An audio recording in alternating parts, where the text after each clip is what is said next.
Let us pray. O Heavenly Father, O Heavenly Father, Divine Mother, Divine Mother, beloved Jesus Christ, beloved Jesus Christ, blessed Master, blessed Master, saints and sages of all religions, saints and sages of all religions, I bow to all of you. I bow to all of you. Free my life from all obstacles, Free my life from all obstacles, and give me physical, mental, and spiritual development. and give me physical, mental, and spiritual development. Make my mind thy temple, Make my mind thy temple. make my heart thy altar, Make my heart thy altar. make my love thy home. Make my love thy home. Be thou the only King, Be thou the only King, reigning on the throne of my consciousness. reigning on the throne of my consciousness.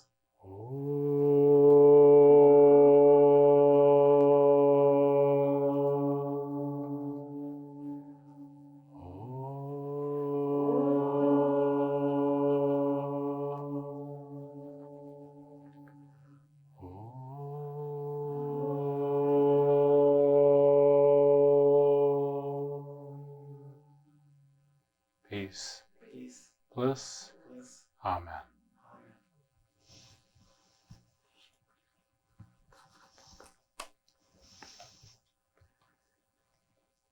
I'd like to read from something that I wrote at Cloud Mountain on June 8th, 2001. Staying connected to a discipline for the fruition of a devotee.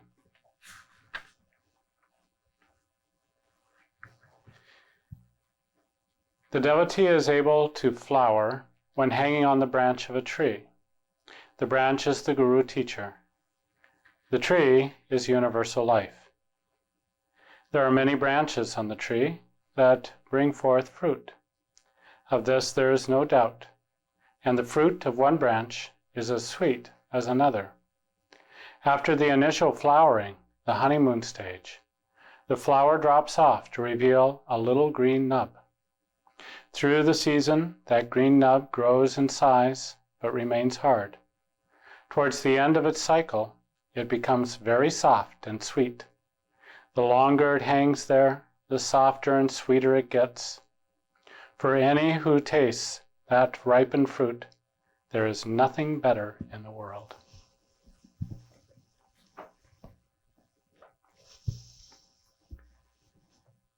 And from Master's talk that we have, these are available to everyone who would like to check them out from the center leaders.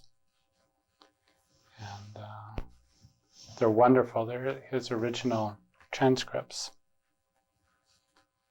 And this is entitled, For What Religion Are You Best Suited?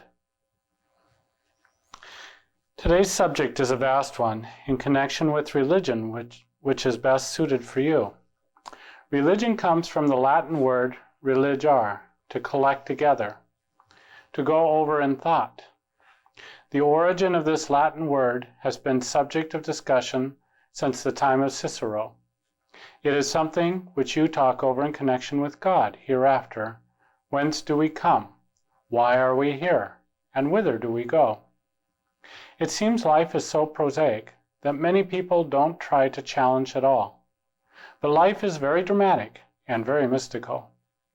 You look about you and you find many people who were once here and now gone. They were just as alive as you are. Life seems very cruel now and mysterious, and unless you try to understand life, you will see that your fate will be the same as the cow's body, which you are now wearing as shoes. The shoes you are now wearing belong to a cow grazing in the field, but it is your shoes now. It seems we eventually become ashes in a cemetery or flesh embalmed beneath a tomb. But life isn't that. When you cut your nails, you don't feel it. So you need not fear. So you don't need fear that when the life is gone from your body, you will suffer in the fray or burn in eternal fires. The body becomes paralyzed in death. You don't feel pain. Death is a blessing when it comes. But what is God? What is life? What is the hereafter? These are the questions of religion. Religion has different thoughts, moral consciousness, ethics, psychology, and philosophy and religious practices. Psychology tells us how to behave. Ethics tells you what you should be. I'm not sure how to pronounce this next word. Eschatology deals with immortality, resurrection, hereafter, and so on.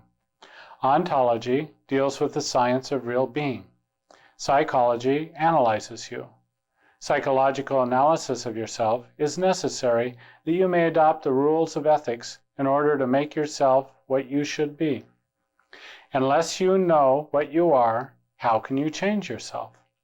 But you are pretty much aware of your own faults unless somebody tells you you are bad, and then you don't want to admit it.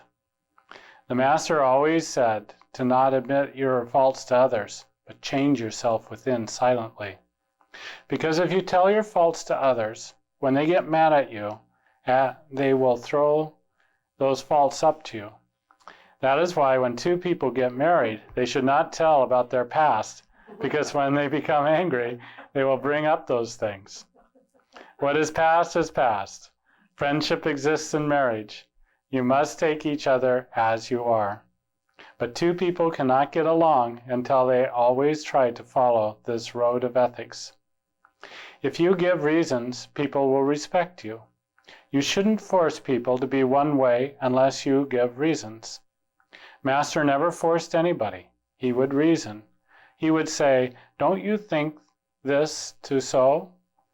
I lived with one of the greatest wise men who never forced us, but gave reasons as to why we should do a certain way. So what is important is to analyze yourself and then follow the ethical way as to what you should be. So many people who analyze others forget to analyze themselves. But if you are busy changing yourself, you have no time to criticize others. It is the job of a guru who has analyzed his own conduct and adopted the necessary ethics to do the disciplining of others, and never tell anything to anybody unless it is wanted. That is a better way. Now, epistemological question is first brought in by Kant. He said that the earlier philosophers always assumed that we could know truth. But have we the power to know truth? Just like all people on Earth before the discovery of the telescope said that there was a man in the moon. But they found out by using the telescope that what looked like a man in the moon was a mountainous regions and craters on the moon's surface. So sensation, if they lie, the inference is wrong too. Sensations can measure phenomena, but they cannot measure substance. The ocean is the substance, and the wave is the phenomenon. God is the noumena, and nature is the phenomena. So you cannot know the noumenal by reason, because you don't see it. Like the wind, you feel it through your body. Therefore your reason tells you there is wind, but you can't feel God. And how can you know He is? By intuition. But Kant said the mind cannot hold the whole truth, so we have to develop intuition. The epistemological question brings out his development of intuition as the power by which one can know God. Then comes religion. You can be ethical without being religious. You can be a moralist without being religious. Isaac Newton was a great moralist, but he was not religious. But real religion says that analyzing oneself and adopting rules of ethical conduct are not enough. We should analyze the purpose of life. That is where philosophy comes in. It asks, what is hereafter? That is the science of eschatology, the study of the hereafter, immortality, resurrection, etc.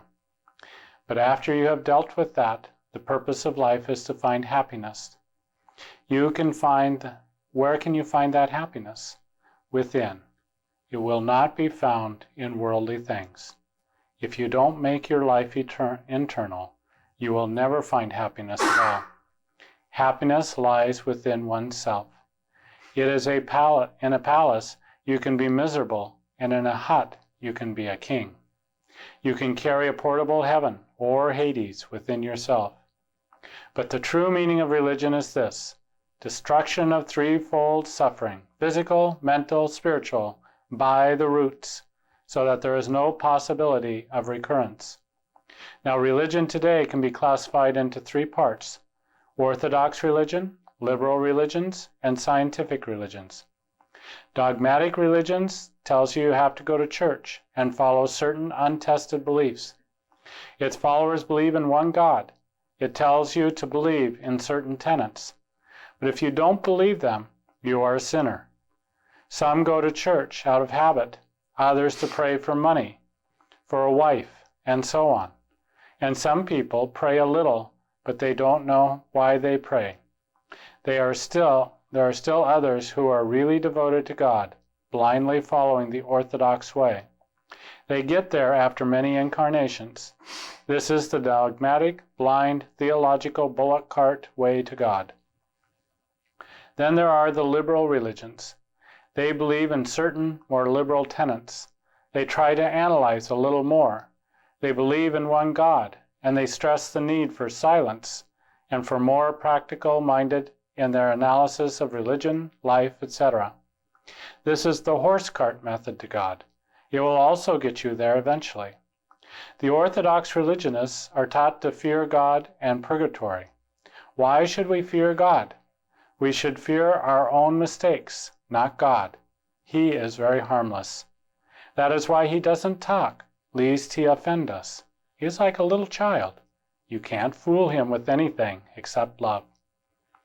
God has everything except love, and if you give him love, you will find him. Now, scientific religions ask, why should you be satisfied with words and certain religious discussions? The important thing is, do you know God? Do you know truth? If you have read all the philosophies of the world, you still don't know God. When you are thirsty, when you talk about water, it will not satisfy your thirst. You have to drink. That to where scientific religion comes in. And yoga is the answer. It says you have to commune with God, no matter what your belief is. You have to experience God in your own consciousness. Yogis not only believe in God, as do the Orthodox and liberal religionists, but they know him. They follow the scientific highway to God through meditation and practice of certain scientific techniques, balanced with activity for God. This is the path we teach. Our teachings are based on the Rock of Ages, Rock of Communion.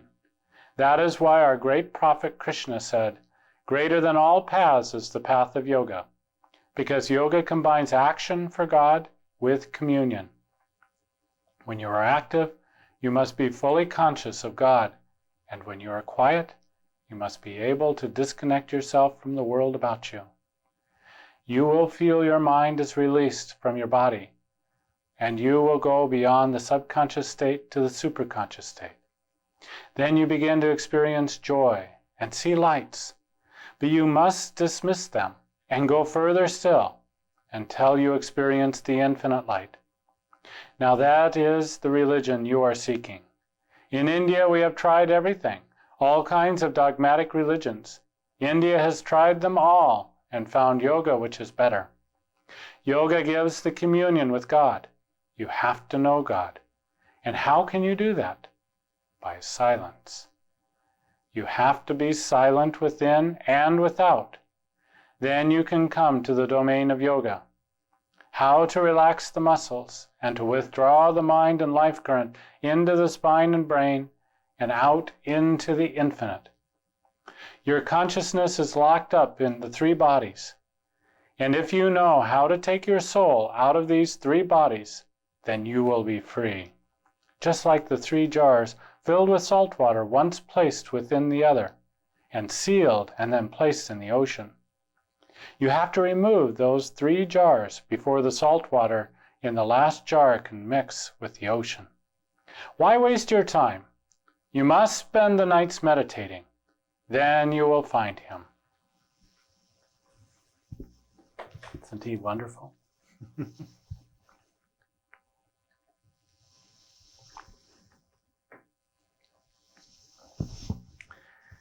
September 11th has become a date marked in history. And it's a point in time that has come to represent many things in the minds of many people. To many, it's a tragedy. To others, it's the beginning of a war on terrorism. I see it as a time when a shock wave has gone out to the world. It is like an inoculation that has gone into this world consciousness. An inoculation is giving a certain strain of some disease in order to trigger the immune system to spring into action. Now, a good immune system, its job is to identify what is me and what is not me. And when it identifies what is not me, it cordons off whatever that is and pushes it out of the system, or at least constrains it. Our immune systems are constantly on the watch for everything that is not identified that this is my body, this is me, belongs inside of me. And even so, within our minds, if we are living the life as we should live the life, then we are constantly watching our thoughts. Does this belong to me? Is this something that I want in my mental system? And if it is not, I must be on constant guard and pushing it out and cordoning off those thoughts and getting rid of them completely. If I don't do that, then just as a disease can start in the body and start to spread when the immune system is not doing its job in the body, so in the mental immune system, can mental disease come in, and it causes us unrest, discomfort, and eventually leads us into a darkened state. And so it is absolutely necessary that on a mental level, we are practicing good hygiene, that we are developing a good immune system. First of all, we should identify what is me. What is it that I want to be? Who is it that I want to be? What are the thoughts that I want to have? What are the ones that are helpful to me? And what are the ones that are degrading to me? We all have a mixture of thoughts bubbling up from the subconscious mind, coming to us through worldly projections from other people, from media, from all different sources. Thoughts are constantly coming to us. And take away any of those thoughts, and we have our own thoughts coming up from our subconscious mind. When I went to Cloud Mountain and was in silence, of course it's one thing to be outwardly silent. That's the easier course. The more difficult course is to become inwardly quiet, inwardly silent. And that, of course, is much more difficult. To become inwardly silent, we must begin to be the observer of our thoughts, of the flow of consciousness that's constantly moving through us. Every moment we have a flow of consciousness coming through us. Every moment there are thoughts that are flowing through our own mind from the unconscious mind. And these thoughts do not come from nowhere. They are all things that we have accepted within our own mind. They are thoughts that have been fed to us from our parents, from those people in our lives that we surround ourselves with by choice, and sometimes not by any choice of our own, but simply because it is. And so all that goes into the subconscious repository. The subconscious mind is like a sponge that simply absorbs whatever is fed into it. And so we must practice good mental hygiene by first identifying what kind of environment do we want to be in? What kind of thoughts do we want to have running up through the subconscious mind? If we constantly expose ourselves to negativity and to those people who have a negative trend of thought, to media that has a constant negativity to it, that is always talking things down, is always depressive and tamasic, then we absorb that. Our subconscious mind takes that in and begins to act on it. And suddenly we may find ourselves with less energy, less enthusiasm, less trust. And because of that, we begin to suffer. And it is because we have surrounded ourselves with those kinds of thoughts. And then the real crime comes when we project that onto other people. And we begin to reflect that through our own words and our own reactions, that negativity. And so it is very, very important what we take into our system, who we associate with. Master oftentimes talked about the power of association, particularly if you're feeling not very strong in an area of your life. And so what do you want to do? You want to rub elbows with successful people, people who have mastered what it is that you are looking to master, people who are very good at whatever area of life you are trying to improve in. And through that constant association, you pick up their thoughts, the way that they behave in the world, the vibration that goes out from them, an air of confidence, an ability to perceive solutions within problems. And through that, you gain a greater strength. It awakens something within you. Plato talked about the role of the teacher, and he compared the teacher to being a midwife. He thought of the knowledge, the gnosis, the wisdom that is to be awakened within you as already existent. Of course, this is a spiritual idea. You are already an awakened and realized soul on some level, only you have not consciously fully come into that. And so the idea is to bring that into your conscious mind. So it's not a matter of bringing in and feeding a lot of facts and figures and knowledge in the way that modern education oftentimes focuses upon what education is. Rather, it's awakening something deep within you. Now, his method was called the Socratic method, and he did it through reasoning. And through certain lines of reasoning, he would try to awaken that understanding, awaken that consciousness within you. But there is this deeper way as well, and perhaps he taught it, but we don't have any evidence of it. But that is to go into the depths of silence. And within the silence of your own being, you have that knowledge, you have that wisdom. Oftentimes when people took problems to Lahiri Mahasya, his answer to them was, go into meditation. Concentrate here at the Kutastha, here at the Ajna, the third eye point. All your answers reside there. Dive deeper into your consciousness, and there you will find the answers that you are looking for. Isn't that marvelous? We don't have to go to books. We don't even have to go and hear lectures. We have it right within ourselves. Right within.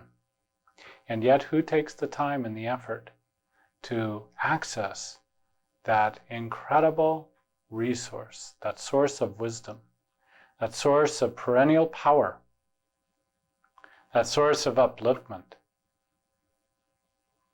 Why don't we do it? Because we live in a state of ignorance. We really don't believe, ultimately, that it's there. We don't have the faith. Or else we would be running to it. We wouldn't delay. We wouldn't find other things to do. We wouldn't find preoccupations in order to distract us from doing the very thing that would lead us into this inner heaven. But rather we would run to it. We would bend every effort in order to know it, to become it, to live it. And because we don't have real faith in it, because we don't have a real drive for it. We dally our days away. And we find everything else to do in this world, rather than do what we should do. But in the normal course of events, what happens? We have some event that shocks us, that awakens us. Perhaps it is some illness, perhaps it is death, perhaps it is something being taken away from us, or we're shaken in some way. And suddenly the world comes into perspective. And we realize that we haven't been focusing on what's really important. And we shift our consciousness, or our consciousness is shifted automatically, and our focus becomes very sharp, very clear on what is essential. You know, all of us has all of this periphery in life. We have all these details. We have all these things to do, and things that we want to do. And we're consumed in our life by all these details, by all this minutia. And those things always come first. And the essential things get left behind. They get left out somehow. And so this shock comes and hits us. And when that happens, we awaken. And what happens is the light within us awakens. We change, we shift, our consciousness shifts. And that's what's happened with the world. It's like an inoculation. That the shock wave has gone out, and you see the results of it. People are turned more inward. It was a couple of weeks after the initial event, and so many places were very quiet. Downtown, city cores were quiet. Office buildings were quiet. Schools that were normally filled with noise were quiet. People's minds were drawn in. And most people's minds were drawn into prayer, into looking for the deeper message within life. Whether it was a fully conscious thing for them or not, nevertheless, it was a spontaneous reaction to this shock that has happened to the world. I thought somewhat humorously that it was interesting that the symbol of these two great buildings in New York City were the financial institutions of the world trade. And that when these things literally collapsed on themselves within an hour or so, the people didn't go downtown and hug their bank buildings and their bankers and say, "Oh, thank God you're still here. You know, I saw this on television, it's so terrible." They gathered together in prayer with candles and vigils, praying for the people who lost their lives, praying for the families that were being impacted by this tremendous loss, and praying for this world, for the light to awaken in this world, and the light to awaken within themselves in order to help this world, to uplift this world. Isn't that a wonderful thing? The first thought was not towards the financial institutions. The first thought was towards God. And so like an inoculation, it comes into the system. But what happens as a result is the immune system of light gets triggered and gets stronger. And so one of the great things that we can do is focus on our own spiritual awakening. That is the single greatest thing that we can do to help this world at a time of crisis. Now, this wonderful Chinese character of crisis has this dual meaning to it. And on one side is danger, and on the other side is the opportunity. And I feel like this is exactly that kind of challenge that we have in front of us. It is both dangerous, and there's tremendous opportunity. There's an opportunity to bring this world together in a way that it hasn't been brought together before. We see some evidence of that. But of course, that can be fragile. Those kinds of alliances can break apart very easily. So our prayer is for this light to awaken within all beings, those who perpetrate these crimes, those who are trying to protect societies, those who are the innocent victims, those who are leaving their bodies as a result of the actions that are being taken today, that everyone have that light awakened within them. I took a trip down to California this last week, and flying down, I was thinking about, well, what would happen? You know, it sometimes runs through your mind. What would happen if somebody took over this plane and diverted its course? And so a couple of different scenarios ran through my mind. But one of the main things that came to me was to see the light of God burning like a candle flame in the heart of every person on that plane, including the people who had malintent towards those in the plane. To see that light burning steady, calmly, illuminating those souls, so that even if the body were reacting in some fear or some emotion, that even greater is that feeling of that light, the warmth of that light, the calm of that light, the uplifting nature of that light. And then I thought about these individuals who were on those planes. And as they were hijacked and as they were taken into a course that they had no personal control over in that moment. And even in the last moments of their life, to see that light shining within their hearts, to see that calm there, to see that uplifting, thought-elevating influence coming up in their hearts, so that they might be focused upon that infinite source of their own being, even during these dramatic moments, and for many of them, the last moments of their life. And what happened to me as I thought about that was a tremendous sense of peace, a sense of connection with God. And one of the great dangers, of course, that we have at a time like this, is fear. And that fear can take us over, that fear can begin to dominate our life, or that anger can, or any other emotion that begins to rise up inside of us. So to have that light burning steady, calmly, connecting us to that infinite source is one of the greatest things that we can do, both for ourselves and for the world, because that vibration emanates out from us. It influences the people that are in our lives directly. And the vibrations of that go out to the world in general. And if we can use this time as an opportunity to really focus on the light, to really bring ourselves into attunement with the light, to realize that this life on this earth is not our eternal life. It is not where we reside forever. And we've come with a purpose. We've come with a mission. Every one of us has.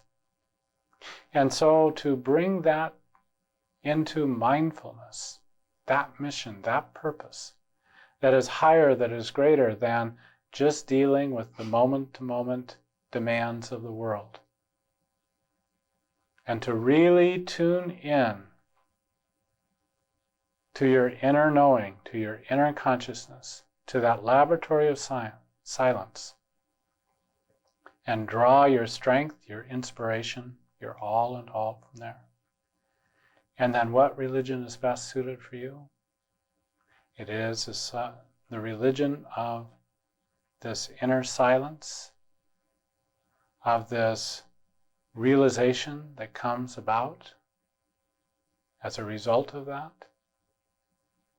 and that is the religion that is taught by all the great religions, whether those practicing those religions realize that that is the essence of their religion or not. They're all working their way towards that essence.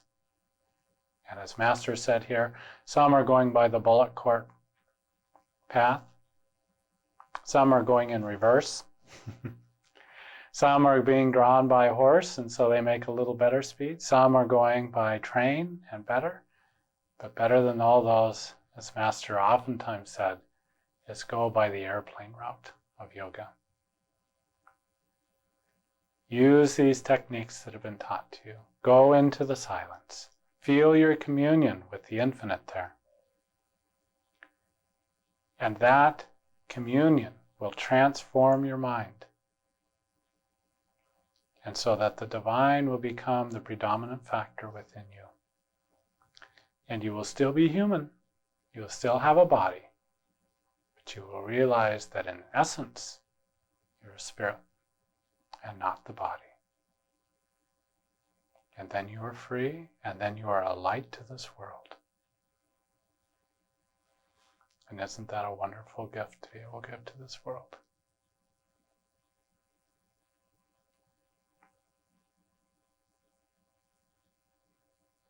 Are there any thoughts or questions?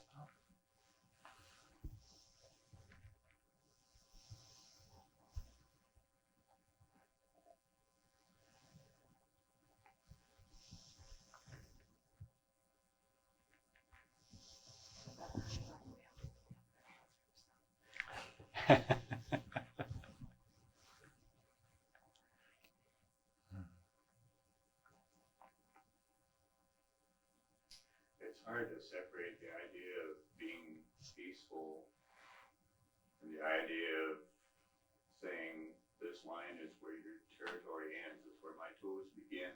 Mm-hmm. Sometimes it's kind of hard to communicate with some people by being peaceful. They don't understand it or they will run over it. Mm-hmm. And as Krishna pointed out in the Bhagavad Gita, that there is that line, it does not stop you from action.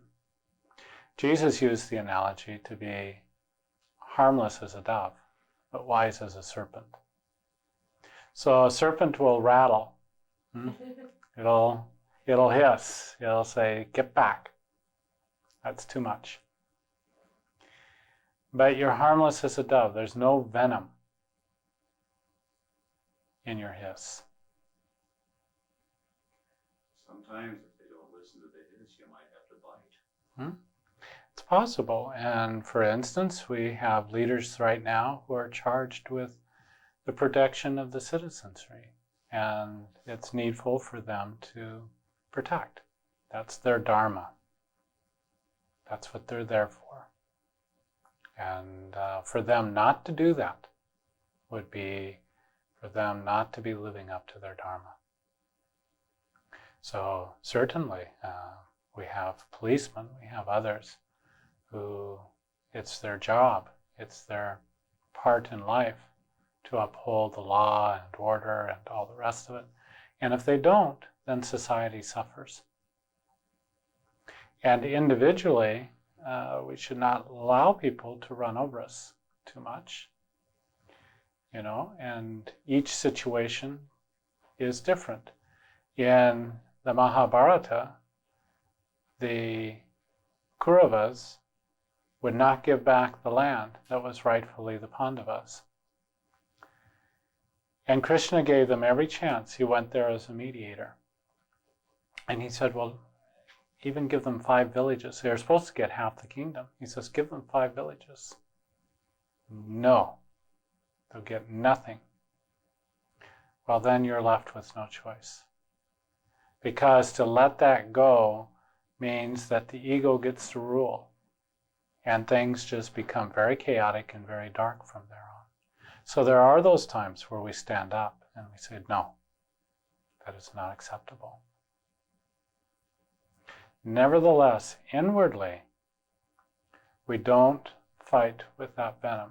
It doesn't stop us from action because that venom gets turned in on us. And that venom is a kind of hatred, a kind of seething emotion that takes us over. And we're no longer acting with our mind imbued in the light, directed on the light, but we are reacting out of emotion. And that emotion takes us over the line. I think all of us here at some point have said some words that later on we thought, I wish I hadn't said that. I wish I hadn't gone there. It was too far, it was over the line. And it's because emotion carried us beyond what wisdom would have had us do.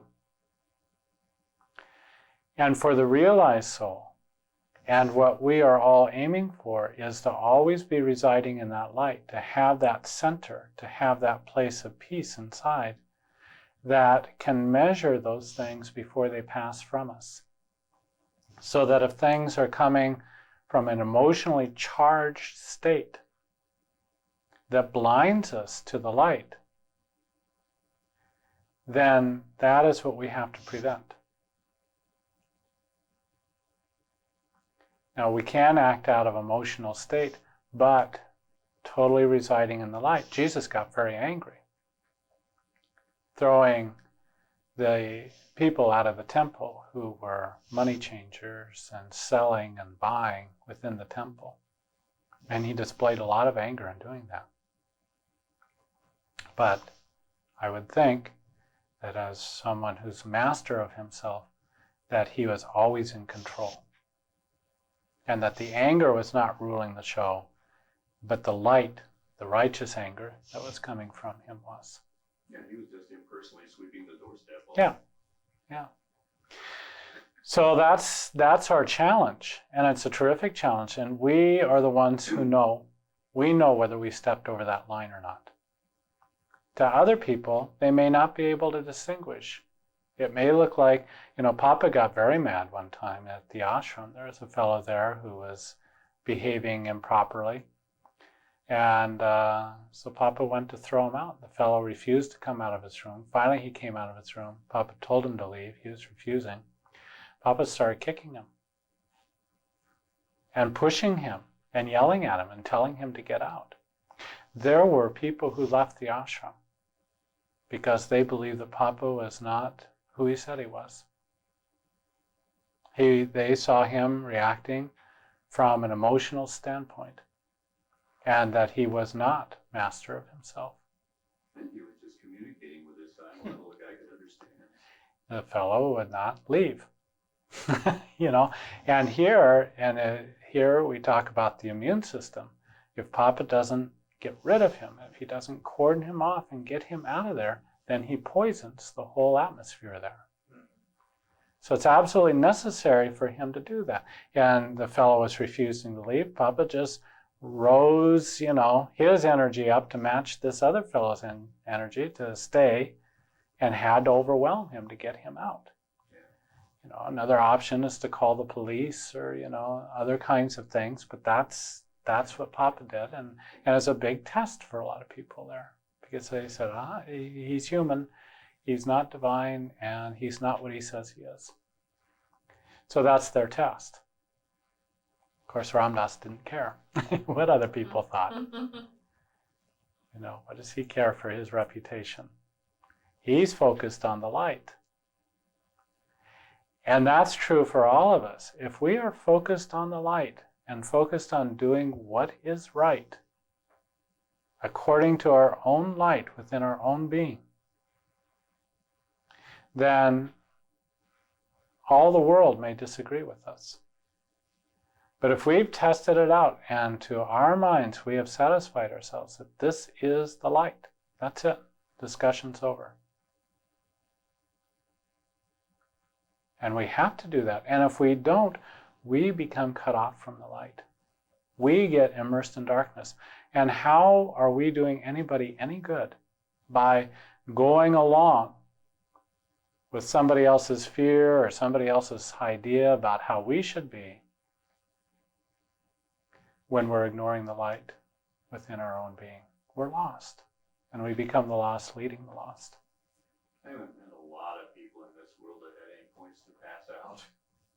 Why should I try to make them happy if there's that kind of a conflict? Mm-hmm.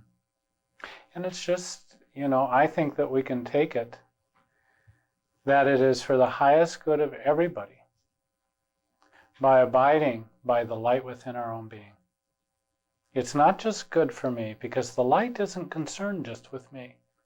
Oftentimes the light will take us into places that we'd prefer not to go to, that are difficult.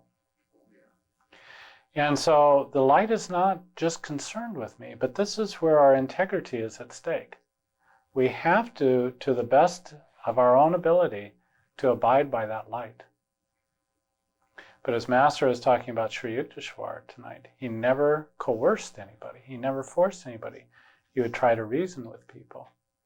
But if people won't be led, then you drop it. You let it go. How do you feel yourself up emotionally if you do something over and over again that feels right? Mm-hmm.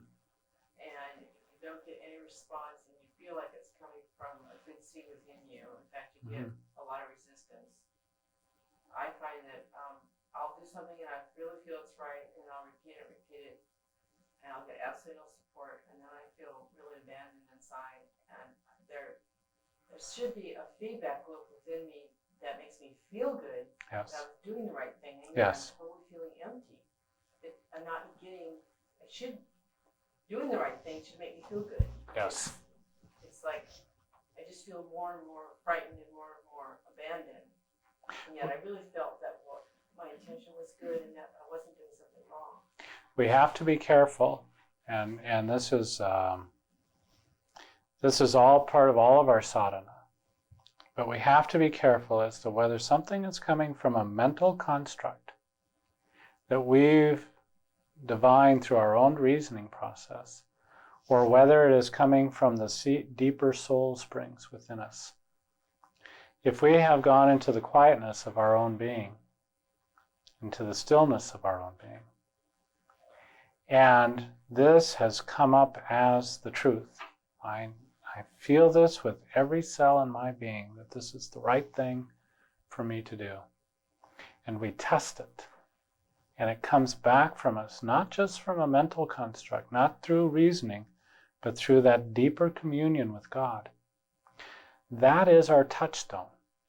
That place inside of us where we feel that rightness, that correctness, also brings with it the surety, the feeling of surety, and the feeling of calm and peace that's within us. And so anytime that we are questioned about what we're doing, anytime that we question ourselves about what we're doing, we can go back to that wellspring, we can go back to that place inside of us that we touched, that said, yes, this is the right thing to do. And along with that will come a sense of calm, a sense of peace, and the comforter that Jesus talked about will be there. So we can't, where we sometimes get into trouble, sometimes we do get a true inspiration and said, yes, this is the way. Then it becomes more of a mental thing. Okay, I believe this, so I just, I got to get in here with my will and I just got to make this happen. Or we actually get disconnected from that source, from that spring of intuition that initially gave us that realization. And so it's a matter of then going back to that source again and again and again. What happens is it begins to build a solid foundation inside of us. Every time we go back and we say, is this true? Is this right? And then the answer comes back, yes. It's like another brick in the foundation. And so every time we have the question, and then it comes back as an affirmative, it puts another brick in the foundation. And then we have this solid platform to stand on. And it seems like no matter what comes to shove us off of that, and things will, that's just as surely as the sun's going to rise, oppositional force is going to come to us. But every time that comes to us, we can stand on that solid foundation. And it's intuitionally derived, but it's an actual feeling and a source of power within us, as well as a source of comfort.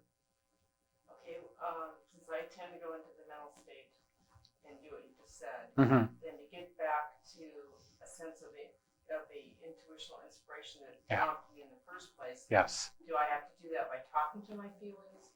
Because I'm in my mind, the intuitional inspiration came through me. I didn't force it to happen. Right. So how do you get back to that? Yeah. And sometimes the things just do come to us. They seem spontaneous. What we don't oftentimes realize is that many times those spontaneous intuitions are a product of the spiritual work we've been doing. Even though we're not actively meditating in that moment, it's the culmination of all the spiritual work we've been doing comes in that particular moment. And so to get back to that place means to get calm within yourself. Ask the question. Just ask God, is this the right thing? Am I? Because there's ways that we can get pieces of inspiration and then our mind gets in there and starts working with it, and suddenly it takes on a little twist that wasn't there before. Or it takes on a little different angle that is an invention of our mind versus that pure intuition that we started with. So go back to that purity of that inspiration. Become quiet. Ask God, is this right for me? Is this the right thing that I'm being given here? Am I acting in the right way? And then turn it over to God. Just ask the question and then become quiet. And wait. And sometimes it comes to you immediately and you know it. Yes, I know that's true. Or you get some kind of message about, well, it's part right and part wrong. You know, you got this much, and then the mind took it this extra length over here. And so we get back to what we were originally given. Or we have to wait for a while. And we just have to wait in silence. We have to wait in quiet. And we do that. What if you don't get anything, you wait? We wait some more. Now, if we're forced into action, if there's something demanding that we act and we don't have, then we use our reason. And we just pray to God. God, you guide my reason. I have to make a decision here. I'm not clear what you want from me here. But you guide my reason. You guide my will. You guide my activities. And then we do our very best to attune ourselves to the light, to the highest light that we know in that moment. But if we're not forced into action, then we wait. And that keeps our mind on God. What is that answer? What is the right thing here for me? You're just like a child who's asking the question, and you just stick with it until you get an answer. And you see how that strengthens your spiritual life. It strengthens your connection with God. I like the fact that going back to the breath. Mm-hmm. And you can feel it inside of you. The foundation gets built. You can feel it brick by brick. It all gets built. And there comes a time when you don't even need to ask the question, or as soon as you ask the question, you know the answer. You're solid. You're rock solid on it. But it comes from a place very deep inside of you. It's not just a mental construct. That's doing the work. And we have to do the work. And this is essential to our sadhana. This is our sadhana. And it's where we live. It's everyday decisions. It's how we live our lives. Yeah. And it's all encompassing. It's every aspect. It's our relationships. It's our finances. It's how we interact with the world in general. It's everything. It's everything. You can't divide out anything and separate it out. I was through a thing today where I thought I was doing the right thing and helping the whole 9 yards, and then I lost it, and then I think because of the work I've been doing, I got it through Jerry was the calm influence that just stayed calm regardless of everything. Mm-hmm. And then I thought afterwards, and I thought it was kind of like, that it was all the work I had done that God could reflect that back to me at that moment when I really needed it. Right. Because you could have those influences in your life and not even see them just because you're not there. You haven't done the work. But when you do the work, you can use another person, their calmness, you go, That's what I want. That's what I want. And you have the eyes to see and you have the ears to hear. You know, it's been quite interesting with this announcement of marriage to Carla. Not everybody has been all that thrilled about it. Some people think that it's a fall. So it's, you know, some pretty stiff challenges around that.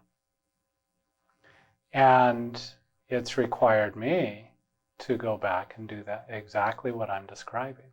Go back and go inside and to that place, is this the right thing? Now to me, that's much stronger than taking a position and saying, well, yes, of course, it's the right thing for me. You know, it's an automatic kind of response. But to go inside every time, and now it's just like a well-worn path. It's just like, is this the right thing for me? And it's yes. And the support, the comfort, the clarity, the surety is all right there. The doubt actually becomes, in a sense, allowing yourself the doubt becomes a constructive influence. Absolutely. Rather than how we usually think of doubt as a destructive. Doubt is really, in this case, it's the question. This is true. Now, habitual doubt, no matter what happens, I don't know, I don't know, I don't know. That's a weak thing. It's mentally a weak thing. But it's when I want to know the truth here. I demand to know the truth here. That's strong. And that's direct. And when we take that to God, it's very strong and direct. And that's what Larry Mahasi used to say. Take it inside. Get the answer. Then you go to the source of all answers. And the more we go on that path, the more often we go back to that well, the easier it gets. We know it. We trust in it. And it's perfect practice. I keep hearing this. Perfect practice makes perfect. Yeah. And if you go back and yes, it's the truth. You've just learned. You've just practiced getting the truth. Yeah. And if you can do it with the question that you already know the truth. What a great way to practice. It is. And it's wonderful because it's pertinent to us. It's not taking some dry philosophical point and, well, what is truth? You know, it's like, what do I do here? And what's true? What is true? In this situation, at this time, for me, I'm vitally, wanting to know. Because this is my life and it matters. My test with this glory that I think gets at kind of the brain and the two pieces has been me going to India, which 3 months ago was the truth, and I knew that I was supposed to go to India. And as my life has been unfolded the last 3 months, it's been clear that it's not the right thing to do. You know, I have a new son, blah blah blah. There's lots of reasons I shouldn't go. That it's not even maybe morally correct for me to go. But the truth is I need to go to India. Mm-hmm. And every time I take it back, and that's what David said, go out. Yeah. And it transcends societal norms. It transcends everything else in our life. And we have to be willing to be devastated, to do whatever it takes to abide by that truth. And sometimes it just levels us. And all of our own expectations can be very different than what the truth is. And that is the crucifixion. It is this upward propulsion force that crosses the horizontal, worldly kind of considerations. And it's on those kinds of things that we face that crucifixion, that we have to overcome. I have to say, even though that's true, at the same time, I think, I firmly believe that that when it is truly spiritually for your good, then it's actually going to be all good, and it'll affect the very things that you doubt. Mm-hmm. Yeah. But you don't always know that beforehand. You can't always reason it through or know how that's going to all work out in the end. Or even during. Or even during, Or even in the middle. Sometimes not even after, but But usually the evidence starts pouring in at some point, and you see, if this over here hadn't happened, then this would not have happened. And you see the whole chain of events and you go, oh, yeah, it did work. But there's no way that I could have known that at the time. I didn't have enough information. And that is the mind's problem, is it never has enough information. You know, David, as far as ministering as an example, I think of when you and Albie split, and what a tough decision that was for you. It's the hardest thing in my entire life. And it was hard on a lot of people, Yeah. not just Albie. Yeah. And I imagine that was a time when you went back lots and lots of times to ask. Oh, I resisted it like crazy. And I just, when I was watching it, I just thought, you know, this isn't David's nature. It's not, you know, it seems like your nature is to be very loyal and very steady. And I thought how tough that must have been. Yeah. And I just thought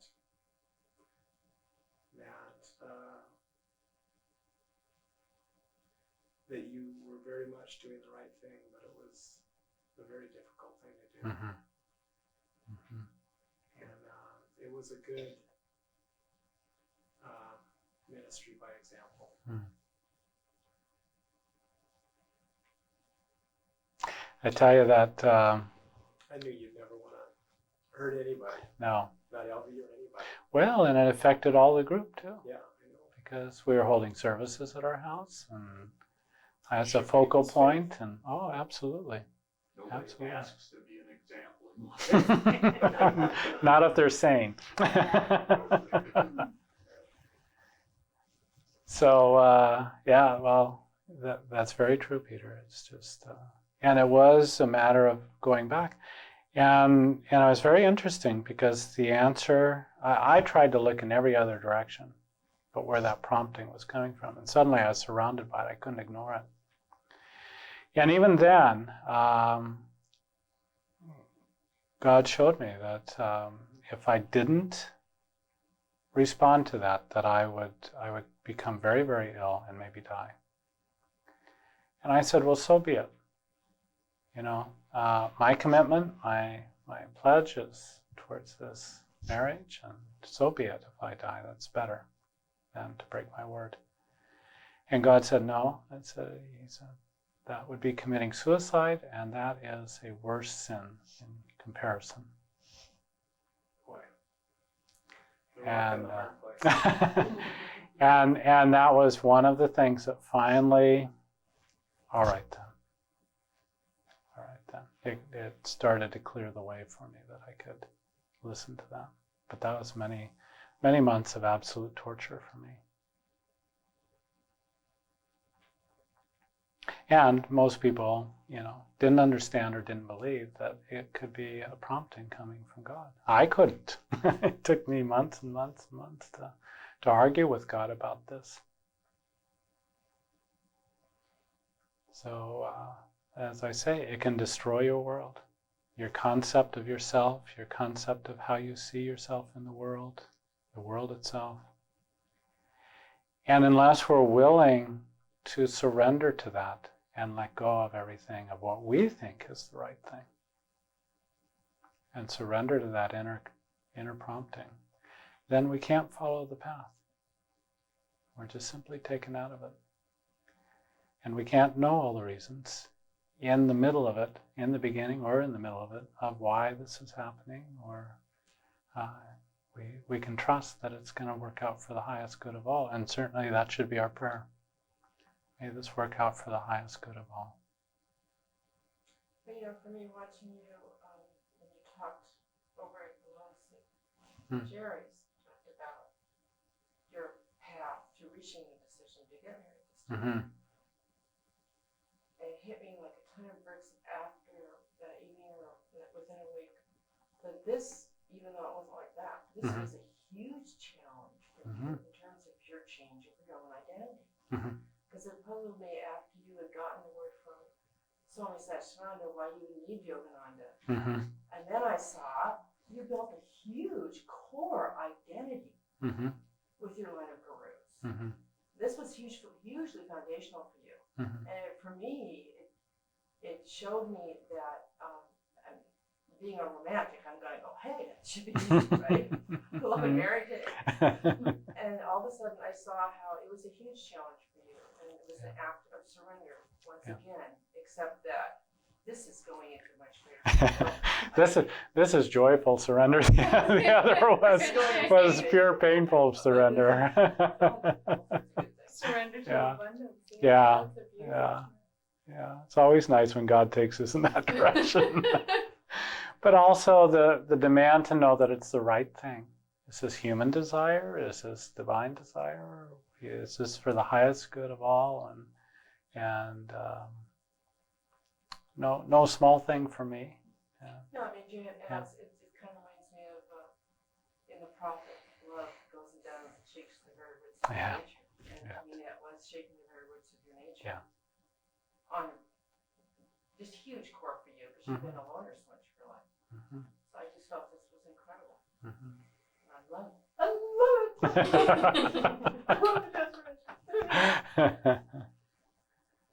And it was nice getting Swamiji's confirmation as well, because he's the confirmed ascetic, the Sannyasi.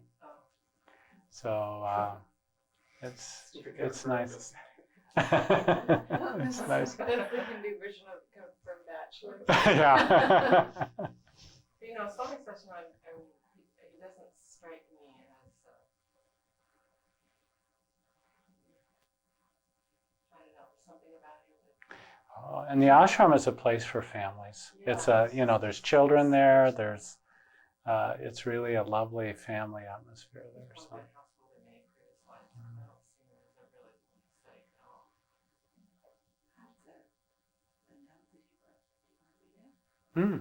Do you want to read it?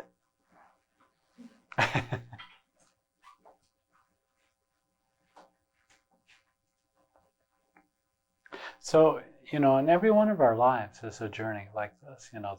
This is my journey in my life, but each one of us have our own journeys, have our own lives. And I think one of the things for me, just in the evolution of consciousness, is learning to take that my life counts. It's to take it seriously, that the decisions I make count. And that's true for each one of us. But I think we grow into that. There's a way of kind of living unconsciously in our lives that we just kind of go along with the flow of things, and really coming to realize that, what we do counts, and taking our lives much more seriously. This is the letter that Swamiji sent to me. In response to my question, I told him that I was submitting this to him as Mother had taught us to do, and that if he said no, that was the end of it for me. That would be the decision. And if he said yes, I would take that as God's inner direction. For Yogacharya David Hickenbottom,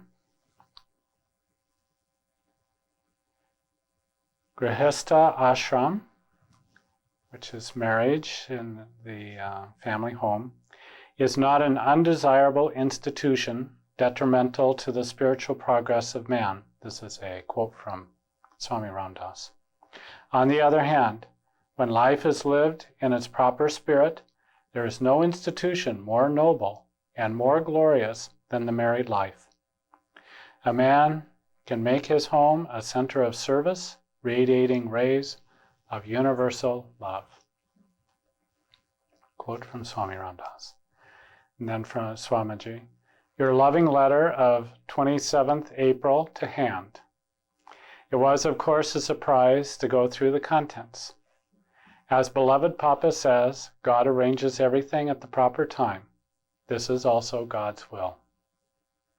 Married life is not a bar to God realization. Only we have to see that we keep up the tempo of our aspiration for God realization. That you have chosen a partner who has been helping you in Mother's work for the past 4 years and is quite a dedicated devotee, is sure to bring more understanding and harmony between you two, and you will be helping each other in your sadhana. May beloved Papa and Mother's blessings be upon you for leading a purposeful life towards God realization, resulting in eternal happiness. Satchidananda.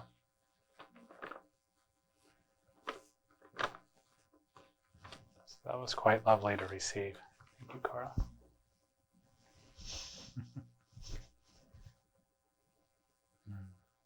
So can I tell him? Because I was raised Catholic, so I always had to be special. I thought they did those in private. Yeah, this is one of those ones. She's a little bit evangelical. Yeah. Yeah. What's that called? Exhibitionist confession.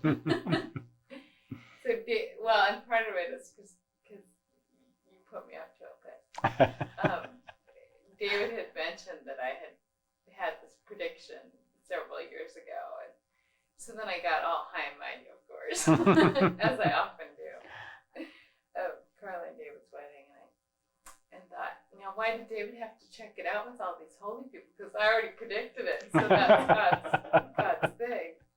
And so I tried to get Larry and David to bite on this when I was visiting with them one day, and they kind of. And Larry kept talking something about causal something. Something about communism.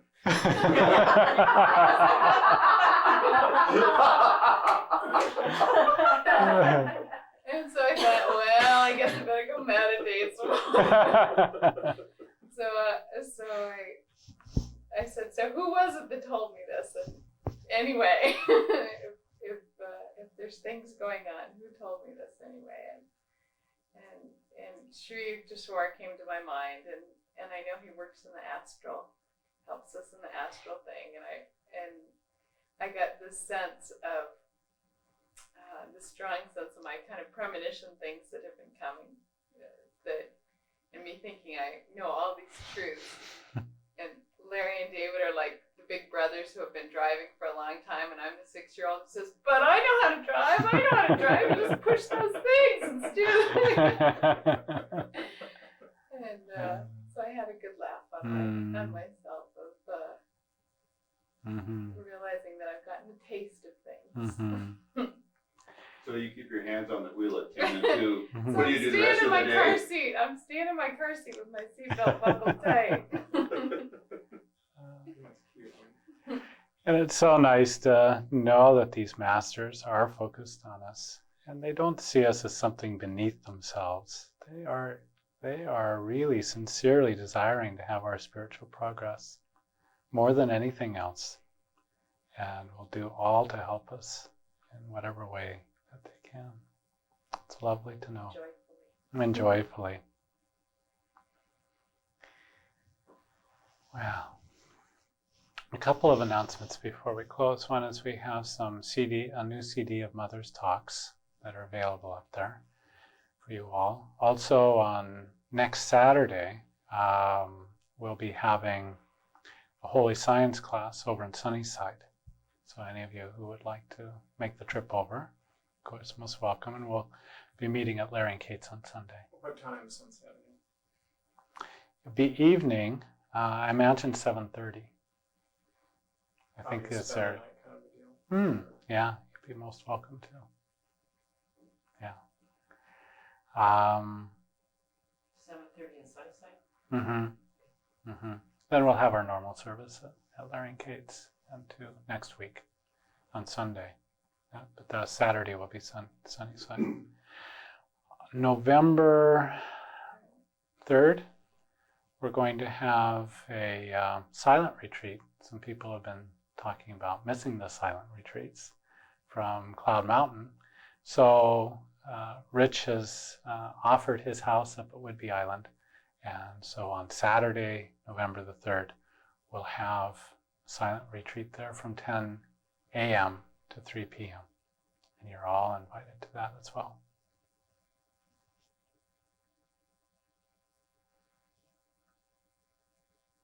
I think that's it. Anything else? 2 weeks from this weekend, so I'm not quite sure what the dates were. So I was going to go this weekend. We'll do healing ohms tonight, but you may or may not know, but Johnny's son died. He had high cholesterol. I think he was just maybe 40 or so. He has a 11-year-old and a 6-year-old child. Lived in Edmonton, and he has genetic high cholesterol, but had no heart problems. But suddenly died of a heart attack. So it came as quite a shock. And it was difficult, and I had planned on going up and doing the clearing charging class up there this weekend, but I'll be going up in 2 weekends. Also, 2 weeks from tonight, we'll have our last service here at the house. And so I assume it'll be in the colors after that. But by default. Mm-hmm. It'll be at the Schultz's in Ashland. Every Sunday. Every Sunday. Everyone's invited. Mm.